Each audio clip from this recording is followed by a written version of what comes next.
slowly. Welcome to the World Wilderness Survey Association webinar series. In these monthly sessions, we invite scholars from various disciplines to utilize World Wilderness Survey data either alone or in combination with other data sets to share the latest findings and insights. The webinars will explore a wide range of topics measured through the time series of the WVS surveys, covering analysis of both substantive issues and methodological perspectives. In this webinar today, our guest speaker, Ursula Hoffmann-Lange from the University of Bamberg in Germany, will examine the global development of democracy since the 1990s, using survey data from 89 countries that participated in the World Wilderness Survey and European Wilderness Survey. We are working together to analyze political support across different regime types and world regions. The study finds that while global democratic quality has declined since the mid-2000s, this decline has been less severe than suggested by Freedom House and V-Dem, as these other indicators are largely concentrated on a few populous countries, while democracy has remained stable when all countries are weighted equally. The speaker of the day is Professor Ursula Hoffmann-Lange from the University of Bamberg. She received her PhD at the University of Mannheim and held visiting appointments at the University of Texas and Vanderbilt University. She has been a long-standing member of the Ipsos Research Committee on Political Elites and of a network of scholars studying the global development of democracy. Her publications on elites, democratization, and political culture appeared in many journals and edited volumes. She authored and co-authored 2 books on German elites. She was the co-author of the Palgrave Handbook of Political Elites from 2018, and also of 2 special issues on elites published in Historical Social Research 2012 and 2018. Professor Hoffmann-Lange, it's a pleasure to have you here, and we invite you to give your talk. The floor is yours. Thank you very much. Okay, thank you very much in turn for inviting me and giving me the opportunity to present my results here. This is a great honor for me. And I assume that most of you have noticed that a change of my title occurred in between. I decided to change the title to make it more interesting and also emphasizing, well, the main results rather than the technical, very technical title I had in the published article. And this work is primarily on the current global conditions of democracy. And well, currently the auspices do not look very promising for democracy. And the situation one could be more pessimistic about the future of democracy than the 7 waves of the World Value Survey show, which I will present here. So things have changed a lot. Well, this is the title of, where is it? The title slice. Oh, can I enlarge it? Here we go. Okay.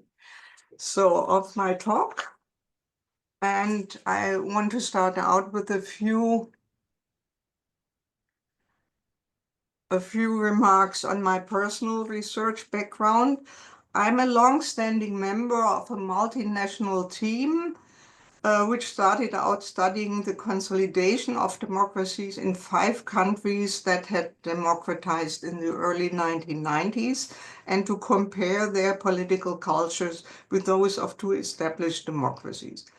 The project has used a mixture of qualitative and quantitative methods and analyzed different macro and micro factors on the countries under study, historical and political background, regime history, conditions of democratization, socio-economic structure and development, the party systems, and political culture.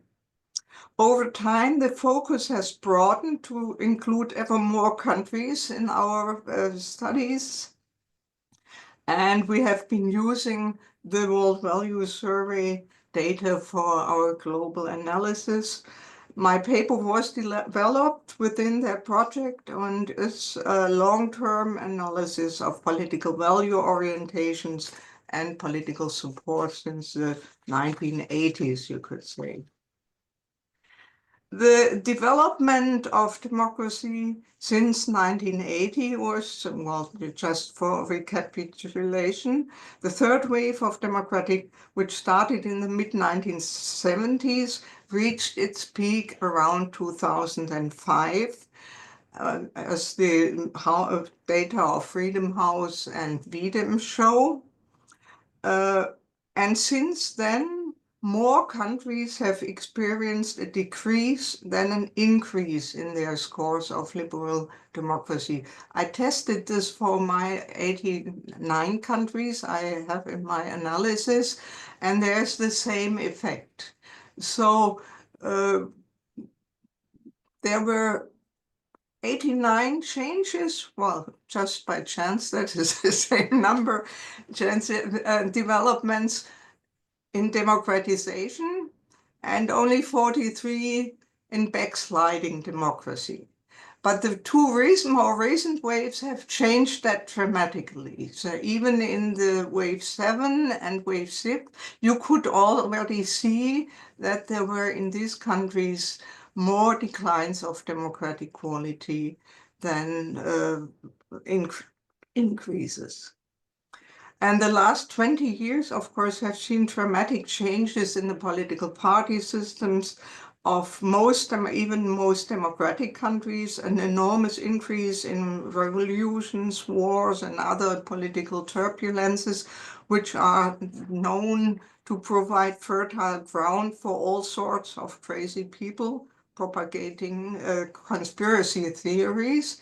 And it's difficult to defend democracy against these attacks. And the implications of these changes for the international order and for the lives of ordinary citizens are immense. One major question for democrats is, of course, to determine the chances for preserving democracy at a time when autocrats try to dismantle it and to mobilize support for their attacks on democratic institutions and principles.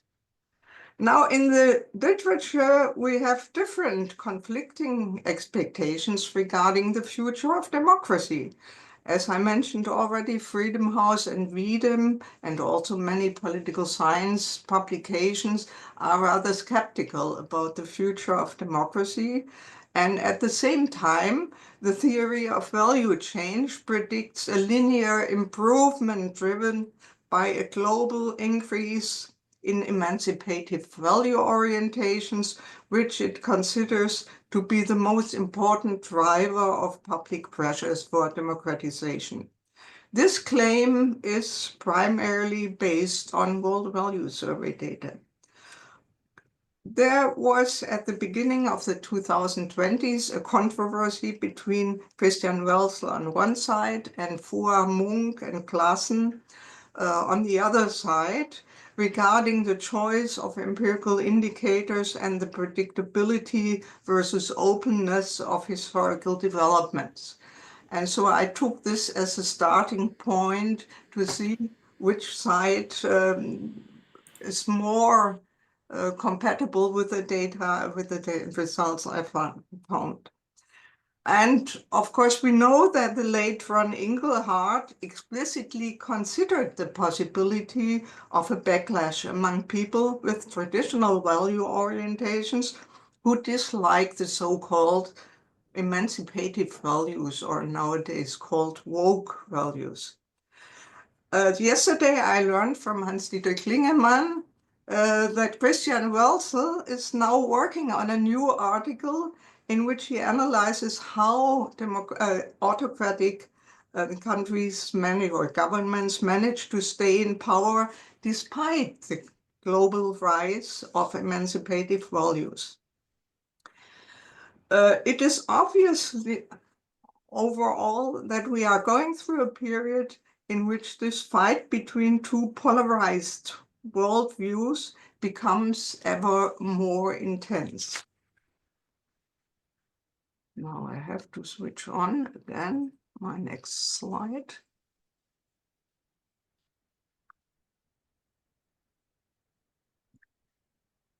Now I have three research questions. The first one is, how resilient are democracies in these dramatic times? The focus of my statistical analysis is on political support in countries with different regime types, and I try to determine how much it depends on important micro and macro level variables. So first question, which of the predictions mentioned before are supported by the results of the world value surveys? The second, how has political support developed since the beginning of the third wave of democratization? And the third, which micro level and macro level factors can explain the changes? My database, I think I mentioned this before, but I think it's important to say, well, the integrated value survey, which is a combination of the world value surveys and the European values studies for the period from 1981 to 2022. And it constitutes the most comprehensive global and longitudinal base of microdata on public opinion.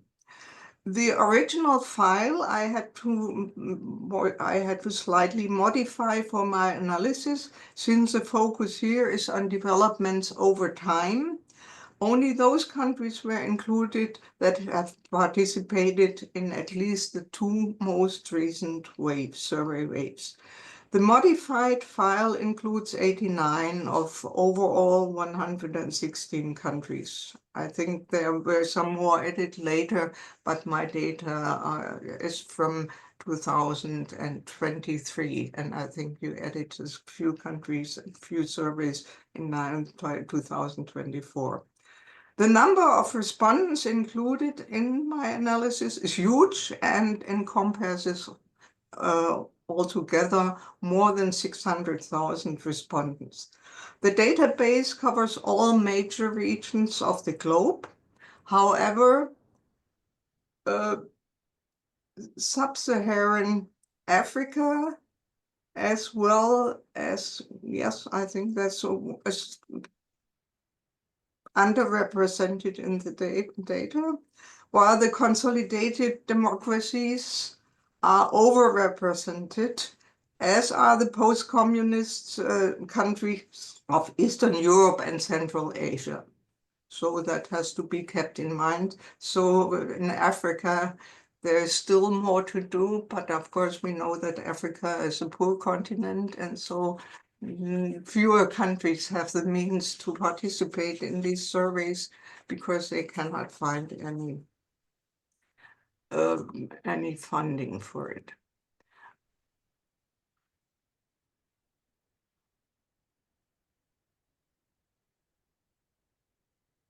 It's always difficult to get back to this. Okay, here we go.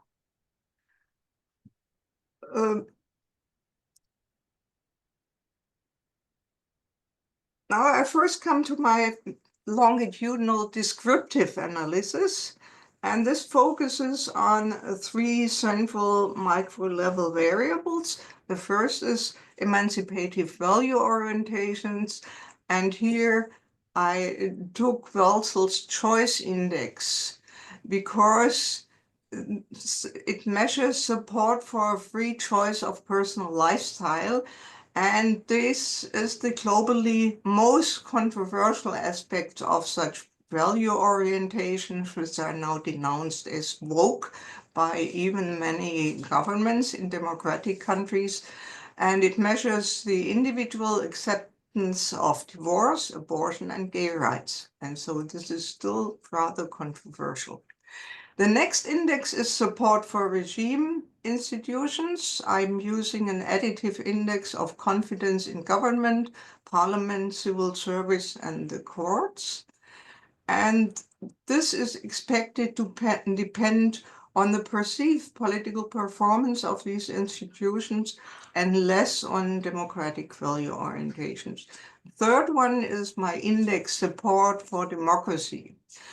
There I decided that the sole reliance on a positive evaluation of democracy is too vague for guessing what citizens expect from a democratic government. Therefore, the index was calculated as the score for the evaluation of democracy on one side, minus the higher score assigned to either an autocratic leader or to a military regime. The World Value Survey has all three indicators in one question, and so this is the same question, and people are asked how they like these three types of regimes. And I think that it is obvious that most people are better able to understand what democracy is not. Therefore, a preference for democracy over autocratic regimes is better able to capture support for democracy. I distinguish four different regime types introduced by V-Dem and based on their score of the index of liberal democracy. This is closed autocracy, electoral autocracy, electoral democracy, liberal democracy. As you see, the number of countries included in each group.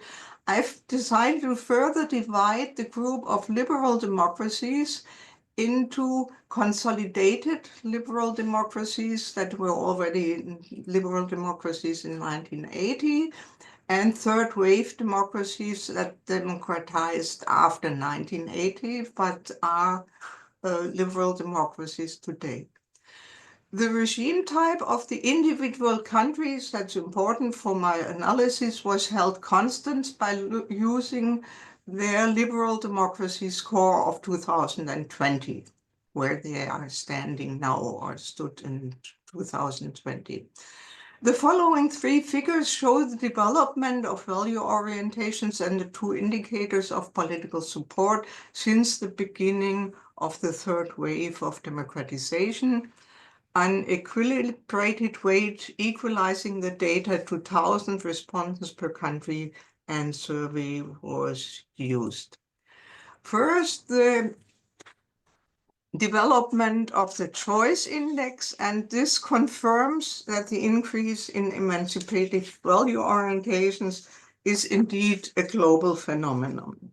It has been most pronounced in the consolidated liberal democracies and has remained much lower even in the third wave liberal democracies, well, the recent ones, and many of them EU member countries now. The data also support the basic premises of value chain theory. I have not included them in the scale, but I have looked into the correlations, and at the micro level, emancipative value orientations increase with the respondents' educational level and decrease over the life cycle. At the macro level, they are higher in younger birth cohorts and in countries with a higher level of socioeconomic development. So I tested this, and this is exactly as predicted by Engelhardt and Welzel. The main message of the figure is the disproportionate rise in support for emancipative value orientations in the consolidated democracies. And this is what FOA and colleagues mentioned and say, well, most of the rights has been only in this group of country, but as you can see, not only, it's increased in other parts of the world as well.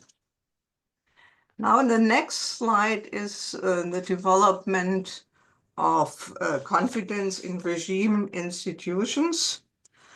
And this is supposed to indicate support for the institutional structure of a regime, and at the same time measures how satisfied people are with the performance of these institutions. This is supported by looking at the country-specific results, which frequently show a rather erratic pattern, while the trend line for the groups looks much smoother than is actually warranted. So I found that this is an attitude that's not very stable and seems to change with the popularity of the national regimes. The fact that the graph suggests that its scores are highest in closed democracies nurtures, of course, doubts about the validity of this indicator in repressive autocratic systems. Therefore, I think these scores cannot really be interpreted. This result for the three democratic regime types seem plausible and show that liberal democracies do not enjoy a particularly high confidence level compared to autocracies. But again, these values may be higher than they actually are.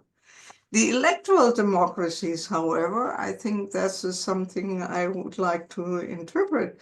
They receive the lowest and even gradually declining scores.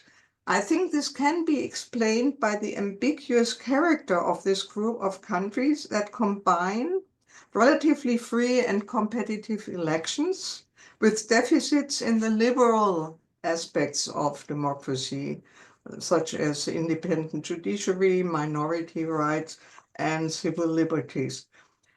Thereby, these countries nurture expectations among the more democratically minded citizens they do not fulfill. And I think since this is, rising expectations that are rising everywhere in the world,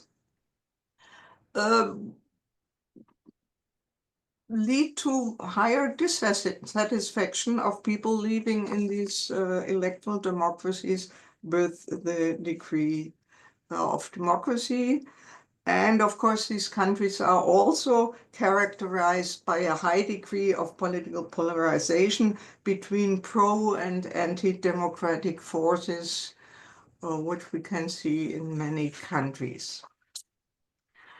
Finally, the support for democracy.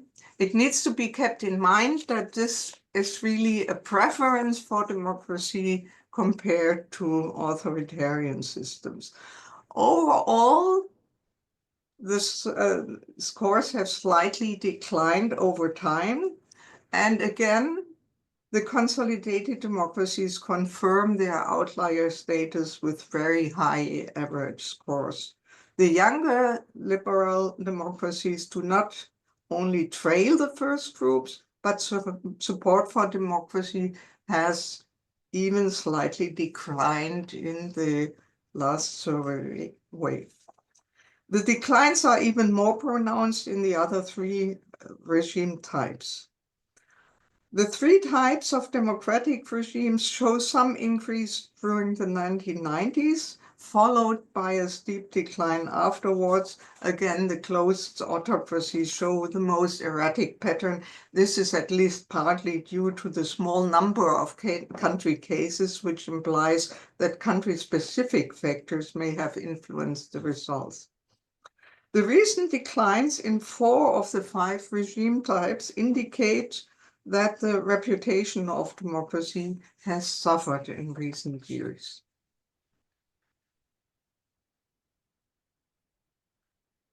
Now, my last question is, which factors explain confidence in regime institutions and support for democracy?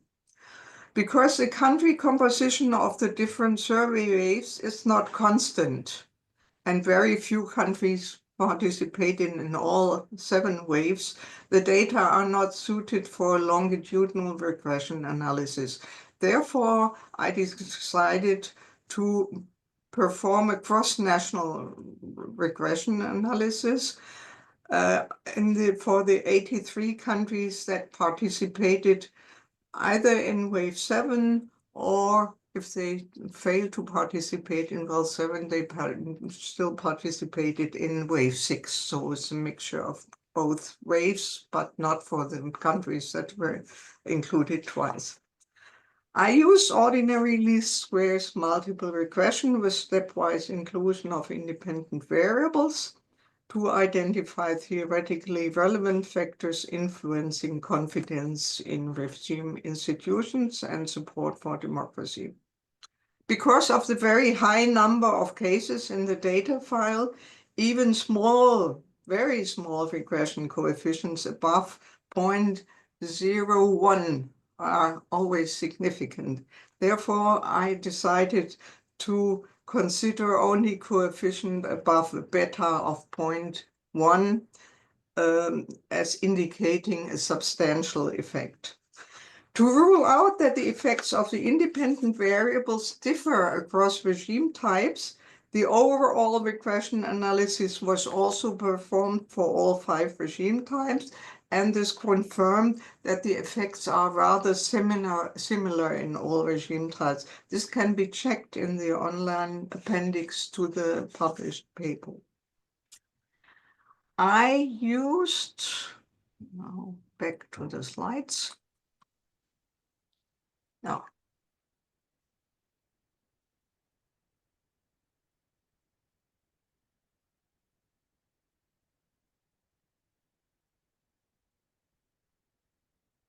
I cannot get it. What happened?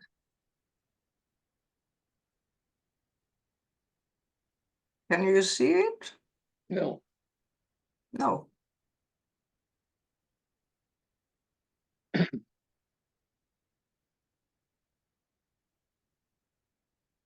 don't know what happened.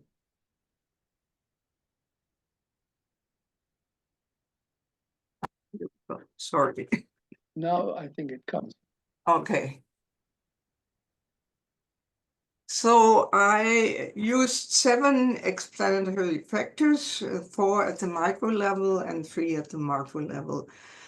First, the choice index, and then as an intrinsic concept of democracy. That means that respondents had to consider free elections, civil rights, and equality of women as indispensable criteria of liberal democracy. Third, the importance assigned to living in a democracy. And fourth, the evaluation of democratic regime performance.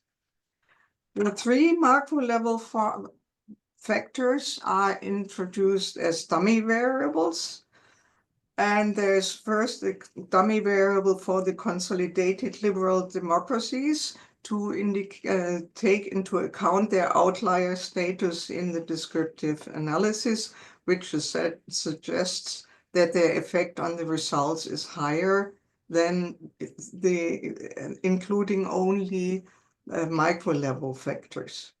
A dummy variable for the Human Development Index, which was included because we know about since Lipset, about the association of democracy with higher socio-economic development. And thirdly, a dummy variable for culturally traditional regions characterized by low scores of emancipative values, a low score on V-Dem's Liberal Democracy Index, and a low score on the Human Development Index. These are South and Southeast Asia, Sub-Saharan Africa, and the MENA countries. Again, this is used like the dummy variable for the consolidated liberal democracies as testing whether living in such a traditional region has an effect beyond, well, the micro level factors. So the results first here for confidence in regime institutions, and there are only two factors, one on the micro level and the other one on the macro level. Those are evaluation of democratic regime performance at the micro level and traditionally cultural regions on the macro level.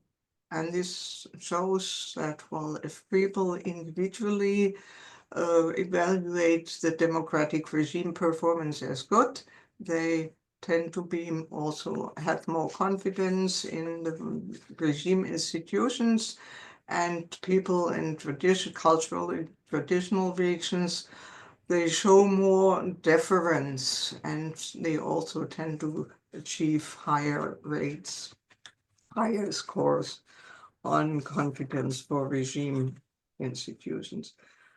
My next analysis is the regression analysis for support for democracy. And here we can see if only micro-level data are included, that the choice index has a significant impact. An intrinsic conception of democracy, that people think that free elections and civil rights are very important for a democracy. And the third, the importance assigned to living in a democracy. What's interesting is that if you go to the right-hand panel, that is that the choice index is no longer relevant, because the two macro factors, the dummy variable for consolidated liberal democracies and the high human development index, gain in importance. And so I interpret this as showing that the choice index, emancipative value orientations, have a primarily indirect effect on the support for democracy.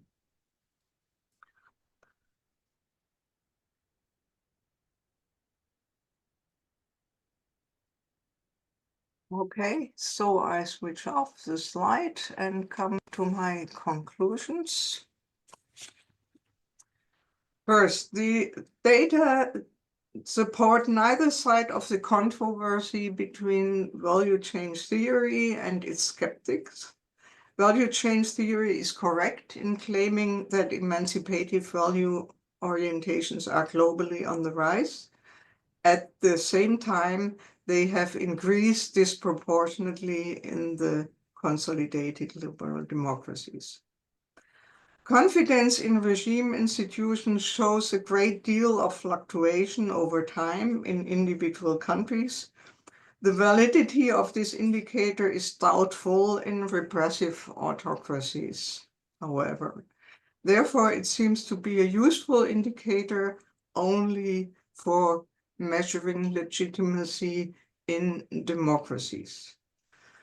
Support for democracy has been consistently high in the consolidated liberal democracies. Also, it has also decreased in some liberal democracies. It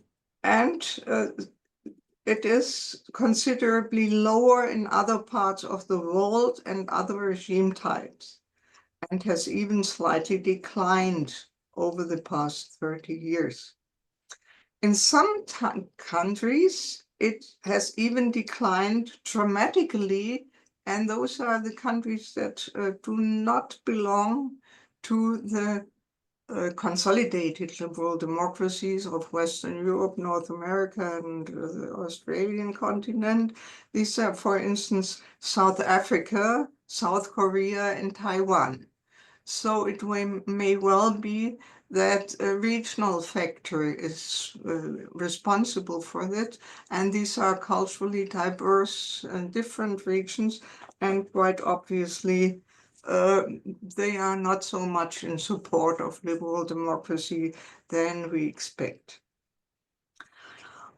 That means that overall, the analysis showed that it is insufficient to base predictions about the future of democracy primarily on the developments in the established democracies and to expect that the rest of the globe will follow their lead. The fact that liberal democracy has come under attack, even in some consolidated democracies, shows that democracy needs to be actively protected against anti-democratic movements and governments. During the past few years, political change around the globe has been so fast that I'm not sure that the data I have presented here do still adequately reflect the new realities. Unfortunately, the collection of comparative data is time-consuming and reality changes faster.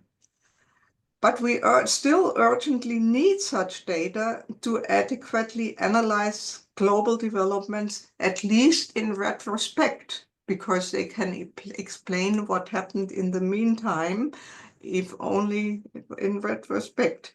It is obvious that the World Values Survey is the most important longitudinal survey series for political scientists.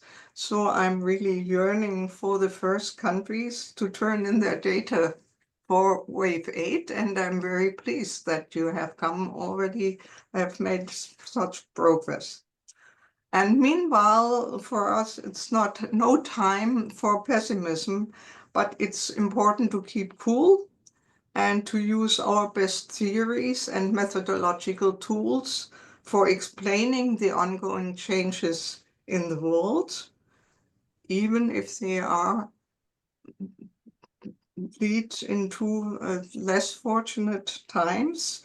But unfortunately, they are also not without historical precedent. So I say, well, we know times are hard, but we should keep up our spirits and use our data in the future. Thank you very much for your attention. Thank you very much, Professor Hoffmann-Lange, for this very interesting talk. I think the word of Winston Churchill, stay calm and carry on, is now applying to many political scientists. We have now a question and answer session, and you're invited either to raise your hand and talk directly or to write on chat if you have a question or comment to Professor Hoffmann-Lange. So the floor is open for the whole audience. Please feel free to ask questions and make comments.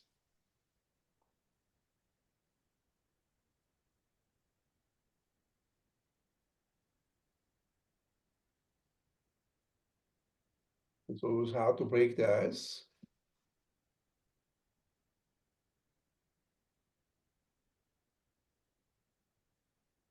Now, maybe I ask you myself, if you look at the indicators of Grothendieck, V-Dem, and so on, and the Welzel survey, European Value Survey, do you think these aggregate indicators and our survey results have some parallels, or is there a systematic difference between aggregate indicators of democratization and survey data? Oh, that's difficult to answer. Sorry. I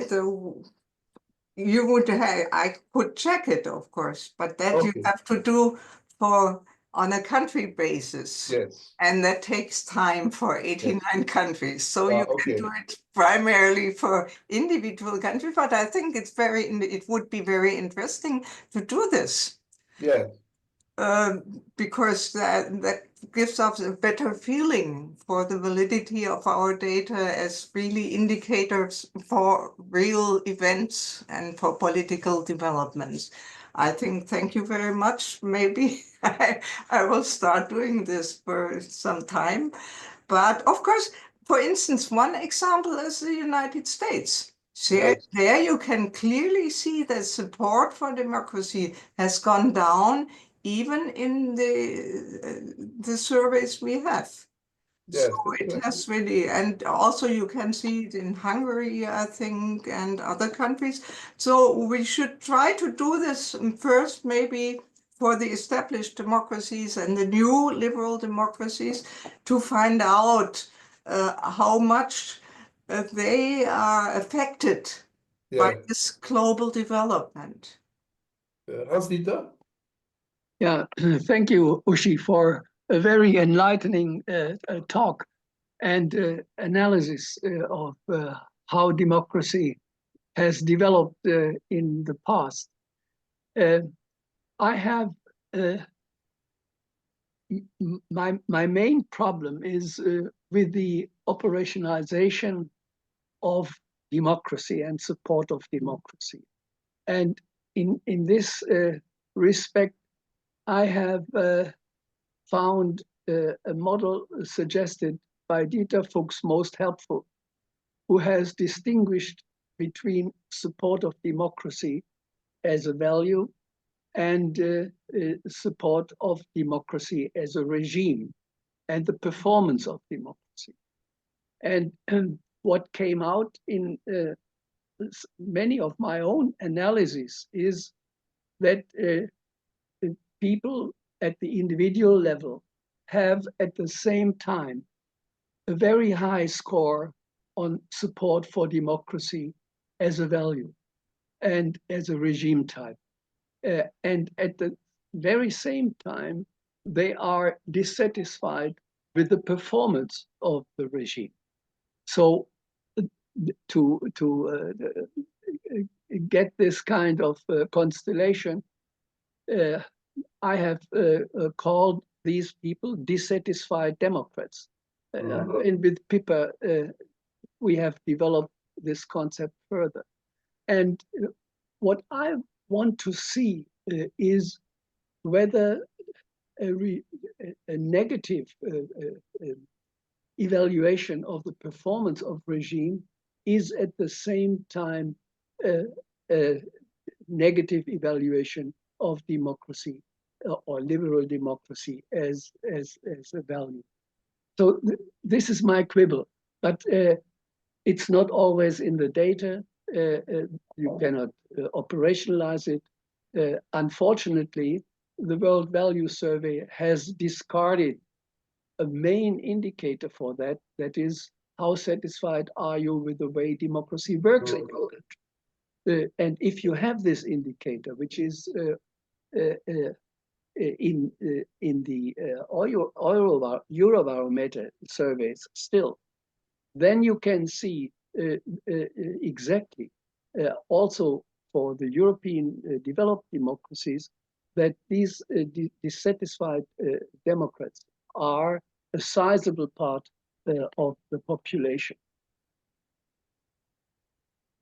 Thank you, Professor Fingermann.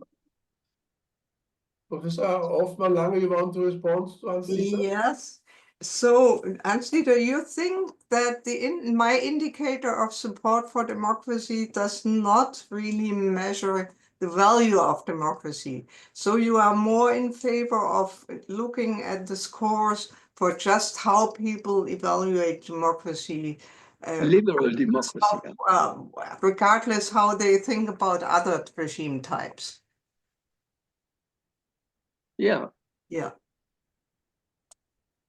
Okay, and you want to contrast it with the performance indicator, and I fully agree. Of course, the name is value surveys, but of course, to interpret values and value developments, you also need some sort of evaluation of political reality, and so that would be a suggestion to make to the people organizing these value studies to include this very small indicator, which would be very helpful for us as political scientists. Well, Yes. I mean, Christian Welzel has tried to operationalize that with data from the European value study, where he includes in an indicator for liberal democracy or liberal values almost the same indicators that you have mentioned, that equality of women, freedom of election, and a third indicator. So there is a possibility, and one could simply try it. Thank you. Are there any other questions, comments on the paper of today? Yes, Professor Kuzina from University of Kharkiv in Ukraine. Please, Irina. Thank you so much for your wonderful presentation. I have one question related to the slide with development of confidence in regime institution by regime type. And I observed like there was a decrease in confidence. I guess the biggest one is among closed autocracies. And my question is, how would you interpret it? And does it mean that those autocracies are going to change, like not to be autocracies, but become, for example, democracies in a way? So how could you explain this decrease? Are there any versions or?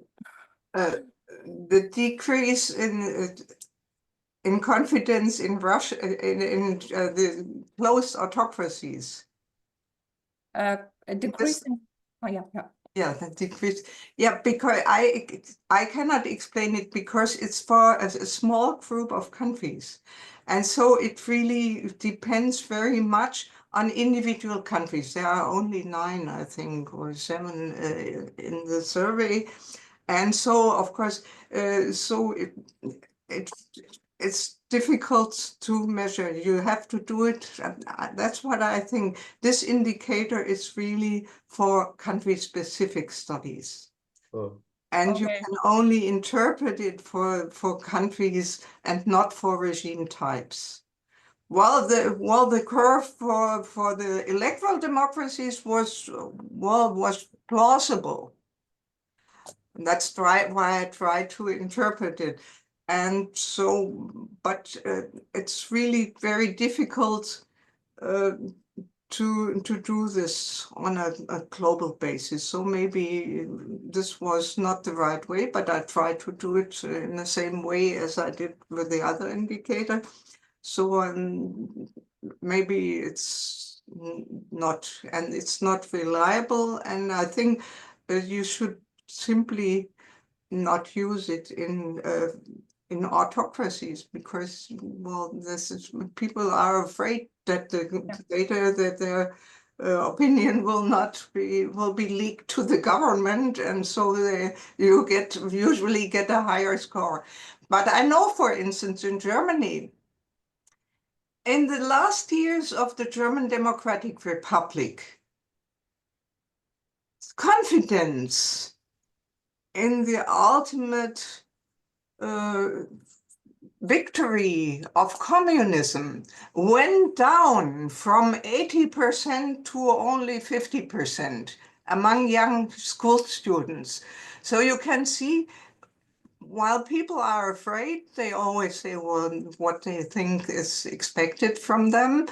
And once the system liberalizes, then the scores go down. And this means that maybe you can use it as a measure for an individual country. You can say, okay, repression seems to have gotten down because, well, the results for confidence in institutions went down over time. So it's a very interesting question. But in a general analysis like mine, it does not really make much sense. Okay. Thank you, Professor Kuzina. I agree with you. I think the case of Belarus in the early 90s is a case. We had 35% of Democrats in Belarus, which spoke out during this perestroika period.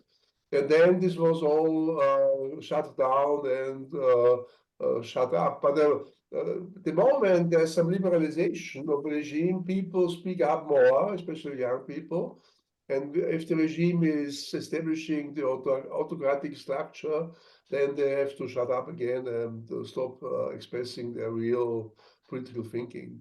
So we have cases like this also in Yugoslavia under Milosevic. So there's several cases when the regime is getting there's some liberalization of society and politics, then people suddenly tell the truth. But when the autocrats push them down, this disappears. This is just the interaction between political regime and society. Okay, we have still 5 minutes. We are almost finished, but this is your last chance to ask Professor Hoffmann-Lange about her interesting presentation.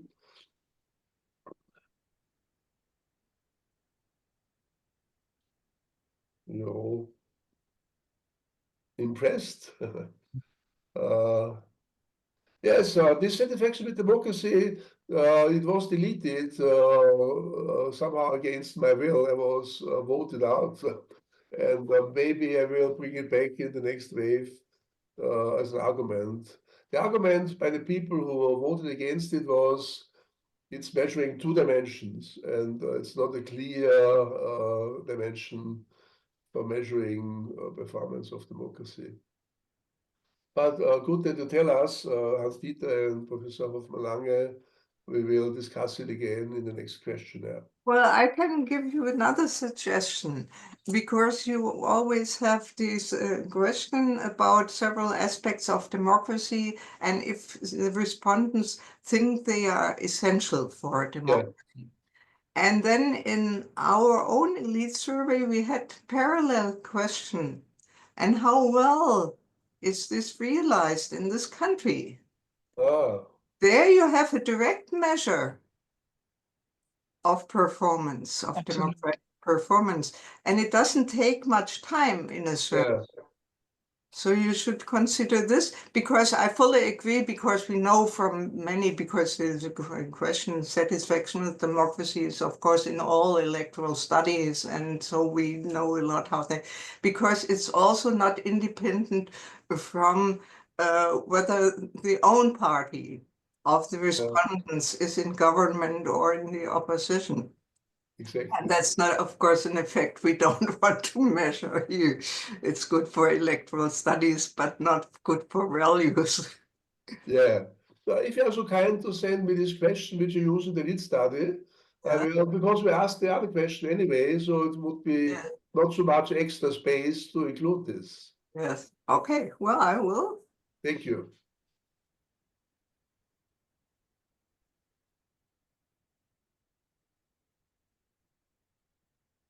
Okay, we are only 3 minutes left. So this presentation and discussion will be published by the Welzel Survey website as a YouTube video. You can watch Professor Hoffmann-Lange again and also your own comments and so on. We have a whole YouTube series, all webinars are visible and as videos. And for documentation, I think that's all. And we are trying to have a presentation webinar every month. So this is our regular feature because so many people like Professor Hoffmann-Lange are working with our data, and we want to pick the brains of all the scholars who are working with our data and get feedback like you did today in a brilliant way. All right, I would like to thank Professor Ursula Hoffmann-Lange for this wonderful talk. I would like to thank the audience for their interesting questions. And please watch the space, and we send out all the time invitations for the webinars, and please follow what we're doing. And we send out newsletter. We tell you always what is happening in this biggest social survey in the world. Thank you very much. Have a lovely day and take care. Bye-bye. Thank you for organizing it. My pleasure. Bye-bye. Thank you. Thank you.